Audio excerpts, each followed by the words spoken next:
Today on Unscripted, shit gets real at the U.S. Capitol building. Trump supporters stormed the gates, handing a massive victory to their opponents. Twitter then takes advantage and flexes its digital muscles. Meanwhile, President-elect Joe Biden taps a racist to head up civil rights at the Justice Department. All these stories and more here on RFX. Dance like there's no tomorrow.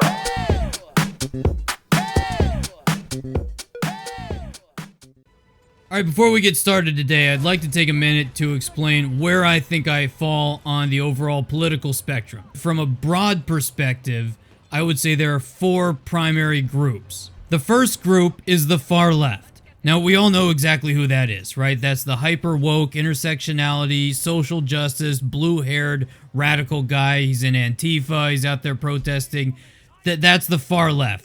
Now, the second group is what I would call the Neoliberal Establishment. And for that, basically just think corporate America, right? This is the group that will basically do anything to maintain the economic status quo from which they benefit, right? So in many cases, they will parrot the social justice terminology, particularly with respect to race, gender, and sexual preference, in order to mask any other economic disparities that they might be perpetuating.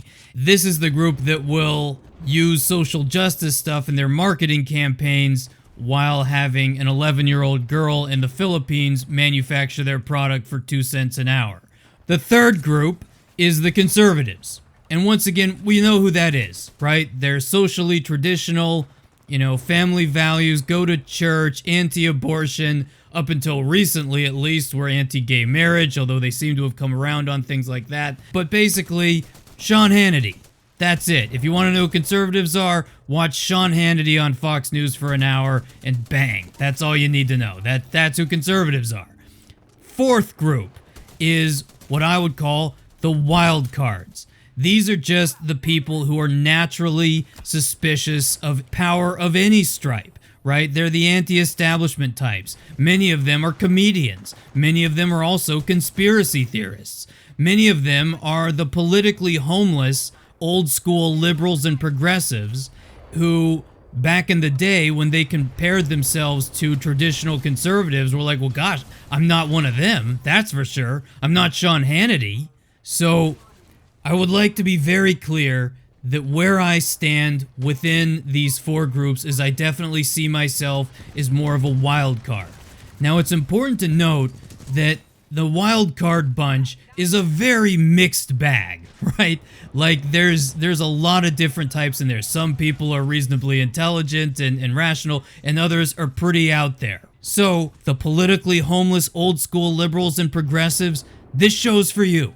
And I'm gonna do the best job I can at trying to look at both sides. I haven't done that so much so far, but I will moving forward. I'm not just going to look at the left or the right. I'm going to look at both. Not just CNN, but also Fox. If there's anything even remotely fishy to me about, let's say, a Tucker Carlson monologue or a Ben Shapiro monologue, something where it kind of seems obvious to me that he's fudging the facts a little bit, I'm going to call him on it. Now, that doesn't mean I don't like Tucker. I do like Tucker Carlson, and I do like Ben Shapiro, but that doesn't mean I'm going to agree with every single thing they say, and when I don't, I will mention that on this show. Alright, so the first thing I'd like to take a look at here is President Trump being banned off of Twitter. In this time where things are really starting to get pretty serious, and it's tough for me to find any sort of humor in this, because in this show, I typically like to have things be a little bit funnier, a little bit more lightweight. I like to deliver rants that are hopefully somewhat entertaining and might make you chuckle once in a while. Not outright comedy, but with the news right now, whether it's the violence at the Capitol building or Trump being banned from Twitter, or now it looks like Nancy Pelosi is moving forward with impeachment of Donald Trump, all these things, the intensity is getting so high that it's hard to really find much humor in any of this. It's starting to get pretty serious. People are getting hurt, and the potential for things really escalating and getting out of control seems to be getting higher and higher. I don't think we're at a true inflection point yet in terms of wow, this is something that really could happen, whether you're talking about mass civil unrest or, as a lot of people talk about, a second civil war or any of these things. I really don't think those things are here yet, but they're moving in that direction, and that's very worrisome, extremely worrisome. Now, with all that really serious stuff being said, I would like to take a look at a British comedian, a guy named Jonathan Pie. What he does is that he pretends to be a British TV news reporter doing a stand-up at a live location, and in between takes, he has these sort of rant/conversations with the producer who's in his ear on the IFB earpiece. And they're really funny. I highly recommend Jonathan Pie to anybody who hasn't heard of him yet. The link for his channel will be in the description below. But let's take a quick look at what he says some of the dangers are here with respect to what's going on vis-a-vis Trump getting kicked off of Twitter. I don't know what I think. Some are screaming that if you don't think it's terrible, he's been banned, then you don't know your history and you don't know the value of free speech. And others are screaming that if you're not jumping for joy, then you're probably a far-right apologist. What do I think? I think it's possible to be somewhere in between. Like most things, it's more complex than that.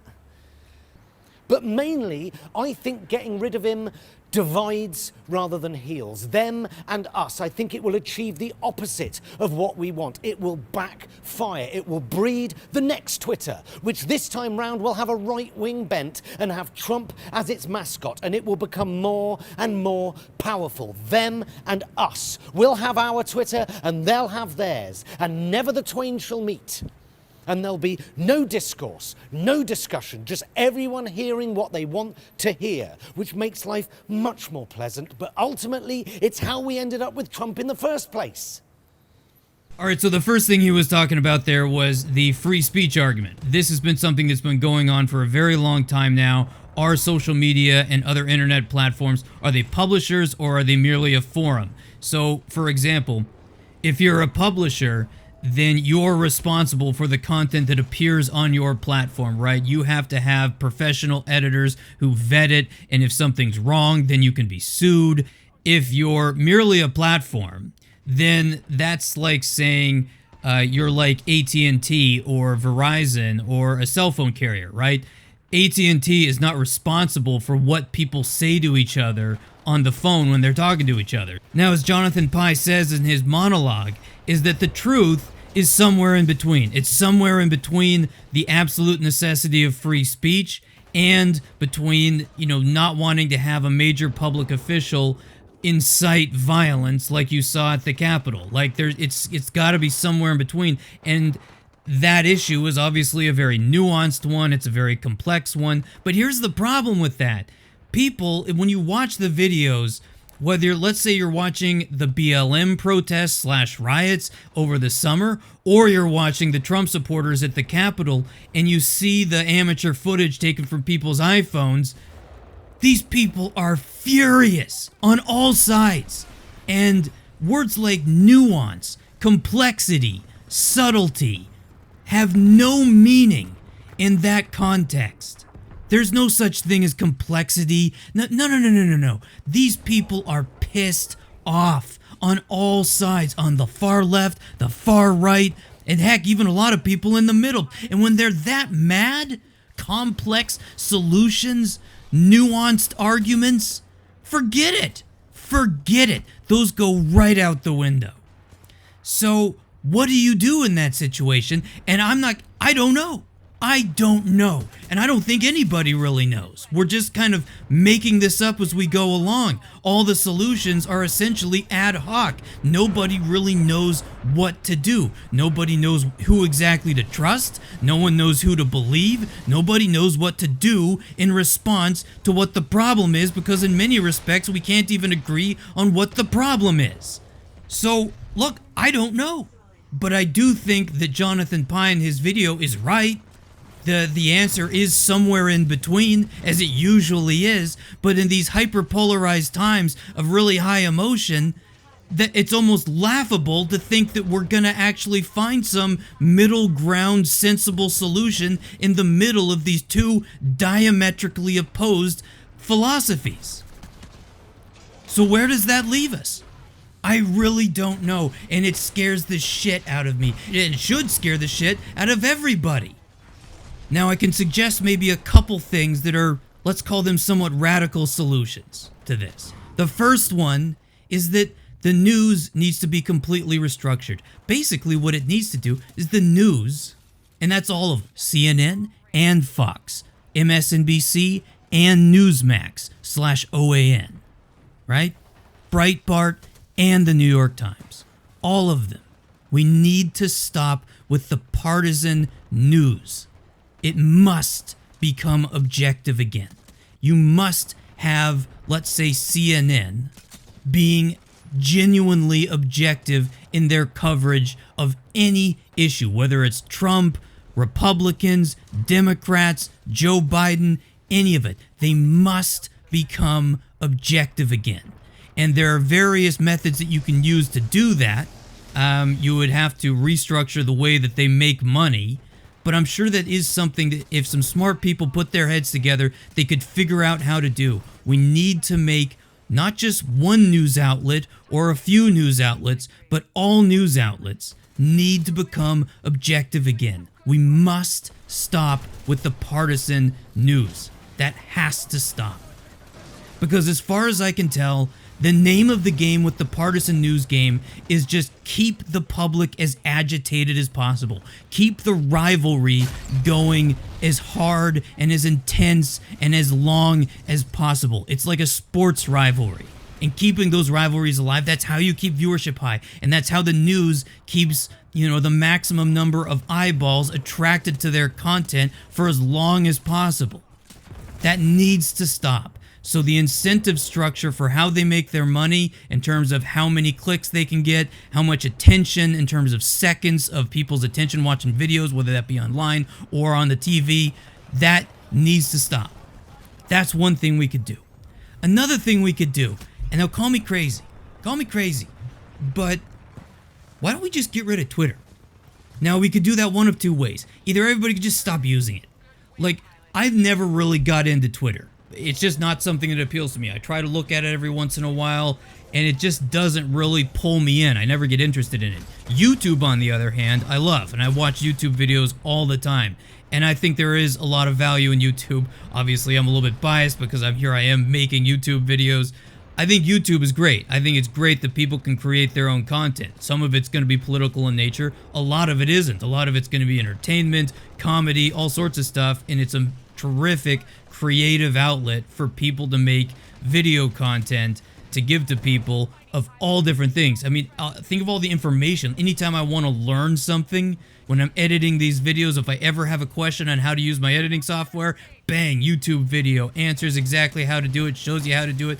YouTube is an absolutely invaluable resource. And so there's a positive in that. But what value does Twitter have? It's a cesspool as far as I can tell. And so, clearly, as many people have pointed out, social media in general, but especially social media like Twitter, seems to have an overall negative impact on society as a whole. So, for example, there are other things that could be sold on the free market, but are made illegal, like, for example, drugs, right? You can't buy drugs. Why can't you buy drugs? Well, because drugs are believed to have an ultimately detrimental effect on society as a whole. How about the fact that you cannot just go to the local store and buy a bazooka, right? You can't. I can't go to the hardware store and be like, yeah, I'll take that RPG-7 right there, yeah, and a few rounds. No, I can't do that. And that is a good thing. The fact that people can't go to Ace Hardware or Home Depot and be like, I'll take the Sidewinder. Yeah, and the Claymore Mines. Give me a few of those too. Yeah, I'm just gonna play around with those a little bit. You can't buy those. And that's a good thing, because honestly, if everyone was running around with flamethrowers and rocket launchers, we'd have a pretty violent society, and a lot of people would be getting killed, and it would really suck. Those are good things that are illegal. Now, a lot of people would like to have them. When I was 10 years old, I would have loved to have a flamethrower, right? And I'm sure the free market would have been more than happy to supply one to me for a decent price. But in the end, it's a good thing that I didn't get one, and it's a good thing that everyone else doesn't get one, and on and on. You understand what I'm saying? So, why not make Twitter the equivalent of buying a bazooka at the hardware store? Why not? Why not? What good does it provide anybody? It's a stupid thing. The world got on just fine before Twitter was around. It did. You know? So there's two ways you could do it. You could have people just say, you know what, screw it, we're just not gonna use this shit anymore. This is stupid. I'm just gonna go and I'm just gonna get off this platform, and we just have a mass exodus of people leaving Twitter, and that's it. That's the end of it. Or we can ban it, like in the same way that we ban the sale of assault rifles. Right? Automatic weapons. You can't buy a 50 cal machine gun at the store. You can't buy one of those. Why? Because that thing is a weapon of war. You can't use that thing. It's crazy. You can't buy a Gatling gun, okay, at the gun store. Yeah, I'll take the minigun. Spits out 100 rounds a second. Yeah, I'll take one of those. Come on. It's crazy. So, we could ban Twitter. That's one thing. And I think it's time that we start having these discussions. I really do. I think we have to start having these discussions. And I understand that banning Twitter, you know, there's like free enterprise, you know, libertarian arguments against that. I get it. I get that. And don't get me wrong, I could even make those arguments to some extent myself. But we need to at least start this conversation. We need to start this conversation. Because if we don't do this stuff in time, if we don't get that objective media back, if we don't clamp down on things like Twitter that are clearly having a detrimental effect on society, if we don't do these things soon, i.e. right freaking now, I'm very worried that things are going to spiral out of control. And that can't happen. It just can't happen. Because for everyone out there who thinks, oh, you know, maybe that's what should happen. Maybe we need a good civil war. You know, you will have a very rude awakening, my friend, when you see what that's actually like. The pain that will come from that. For you, for everybody, for innocent people, for kids. Everybody will suffer if things get to that point. We can't let that happen. Not while it is still possible to stop it. I would also argue that Jonathan Pye makes a very good point when he says that banning Trump from Twitter and also kicking sites like Parler off the internet, essentially, that divides, it doesn't heal.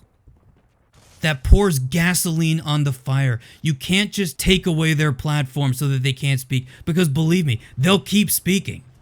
You just won't hear them anymore, but believe me, they will grow. Like, what do you think?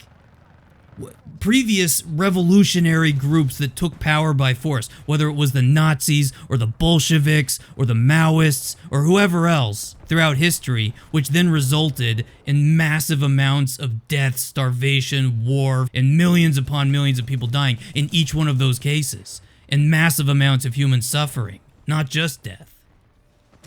In each of those cases, those movements, they came to power long before Twitter existed. Long before Facebook existed, before there was the internet. So if you think that dark groups can't rise and spread and seize power so long as they can no longer post on Twitter, you are sorely mistaken. So stop putting gasoline on the flames. It's time for us to start having these conversations about minimizing the things that are creating the hyperpolarization. We need to calm things down a bit. We need to start putting water on the flames, not freaking kerosene. Okay? So that's pretty much all I can say about that one. Alright, so the next story I'd like to talk about is something that really puts everything I just said to the test. Can we overcome the natural or instinctive negative reaction to a story like this? So on Tucker Carlson, he had a story where he showed that the incoming Biden administration's nominee for the Department of Justice's Civil Rights Division, so she would be an assistant attorney general. Her name is Kristen Clark. And in 1994, she penned a letter to the Harvard Crimson when I think she was a student there, encouraging the readers of that paper, so it would seem, to adopt some pretty eccentric beliefs with respect to race that are about as racist as you can get. Now, of course, it's racism in the opposite direction. It's black to white, not white to black. But nevertheless, it's a very dangerous, some really dangerous ideas. So let's take a quick listen to Tucker's segment where he reads some sections of that letter, and we'll talk about it here. Quote, please use the following theories and observations to assist you in your search for truth regarding the genetic differences between blacks and whites. End quotes. You know it's going to be interesting. And it was. Quote, 1. Dr. Richard King reveals that the core of the human brain is the locus coeruleus, which is a structure that is black because it contains large amounts of neuromelanin, which is essential for its operation. 2. Black infants sit, crawl, and walk sooner than whites. 3. Carol Barnes notes that human mental processes are controlled by melanin, that same chemical which gives blacks their superior physical and mental abilities. 4. Some scientists have revealed that most whites are unable to produce melanin because their pineal glands are often calcified or non-functioning. Pineal calcification rates with Africans are 5 to 15%, Asians 15 to 25%, and Europeans 60 to 80%. This is the chemical basis for the cultural differences between blacks and whites. And 5, melanin endows blacks with greater mental, physical, and spiritual abilities, something which cannot be measured based on Eurocentric standards. Now, obviously, it's very difficult to not get upset when you hear that. And if you want to know just how racist it is, well, just replace black with white. If someone came out with a story saying all this stuff about how melanin levels, whether it's high levels or low levels, make someone intellectually and physically and spiritually superior to others, and if you were to write that with respect to white people, or probably any other race for that matter, it would come across as exceptionally racist. It's very similar to the Nazi-era eugenics that try to scientifically explain that some races are superior to others. This is a very, very dangerous thing. Now, when conservative commentators, whether it's Tucker or any of the others that have picked up this story, usually it's within the context that they always do, which is look how crazy the other side is. Look how bad they are. Look how terrible they are. And while I have to admit my initial instinct upon hearing a story like this is to be something similar to that, I think it's important to rise above that a little bit, to look at it in a slightly different way. Now, not to play devil's advocate here, but Kristen Clark, when she wrote this was over 25 years ago, right? And I can imagine that things that I might have thought or said or even written when I was, in college, are probably fairly different than they are today. And perhaps, she's evolved past that line of thinking. It's certainly possible. We all change our minds. That's part of living. You grow as you live, and you change your outlook on things. Now, maybe that's the case with respect to Kristen Clark. Certainly could be. I think it's certainly, definitely worth asking her to make sure during, let's say, any sort of confirmation process, to make sure that in no way whatsoever does she still hold the beliefs written in that letter to be something that's accurate. But let's just talk for a second here about why those beliefs are so dangerous. So let's start with something really, really simple. We all know that racism is bad. Everyone can agree that racism is bad.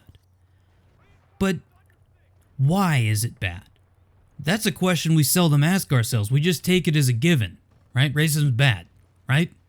But why is it bad?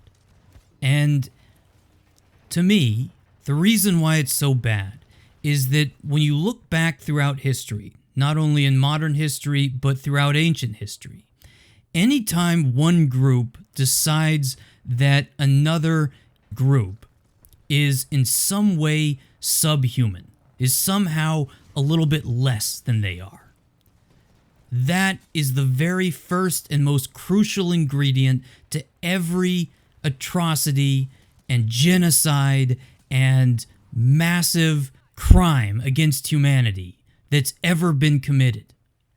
That's the prerequisite. You have to believe that this other group is somehow less than your group. On a fundamental genetic level, they're a subspecies. Once you dehumanize a group by saying that they are genetically inferior to yours in some way or another, be that physically, mentally, or even spiritually, they have the wrong religion. They're not capable of getting in touch with God in the same way that you are. Once you do that, you open the door to the most extensive levels of evil that humanity is capable of doing or inflicting upon itself. That's why racism is so bad. And that's why people need to guard against not just white against black racism, but racism of any variety. It's the concept itself that's terrible, right? Here's the thing, though, that I would try to say with regard to a story like this. Now, obviously, as I was saying, the natural reaction is to get pretty upset, to think, God, how terrible are these people? They're so awful, they're so wrong, and we need to defeat them. I need to ridicule them. But let's try something else. Let's try to be better than that. It would seem to me that not only in America, but probably in countries all around the world, but let's just focus on the US right now, that people of power, whether that be political power, economic power, institutional power, whatever it is, they're doing their very best to screw us all up. They're trying to divide everybody. They're trying to get us to squabble amongst ourselves, fight over the scraps, that kind of thing. Divide and conquer. It's pretty obvious. But what if, just what if, we somehow, all of us collectively, of all different races, of all different religions, of all genders, ethnicities, of all different walks of life, if all of us were all just able to say, screw you. We're not going to listen to you. We're not going to play your game. If we were able to do that, if we were able to overcome our own leaders working against us, then we could honestly look ourselves in the mirror and say, you know what, this country and the ideas that it was founded on really is something special. And not only the ideas of the country, but the people who live in this country are something special, worthy of fighting and dying for and protecting. Are we worthy of that? And my God, if we were able to just shut these people out, the people who are trying to divide everybody, whether it's with race baiting or whatever else, if we were able to just say, we're not going to play. We're not going to fall for it. Sorry, we're not. We're better than that. And you guys are too stupid. You're too wrong. And we're just not going to play your game. If we did that, my God, how glorious would that be? But it's up to us. It's up to people. It's up to people to look at this stuff and say, I'm not buying it. Not playing. You can keep trying all you want to divide us. Screw you. I know a guy who's black, or I know a guy who's Hispanic, and he's a friend of mine. Good guy. And if you're black and you say, I know a guy who's white. Cool guy, he's a friend of mine. Does that mean I like all white people or all black people? No, of course not. Some people you like, some people you don't. Doesn't matter what race they are. Doesn't matter what ethnicity they are. Not everybody's going to like everybody. People aren't really designed to like every single person they come across. I've talked about that before.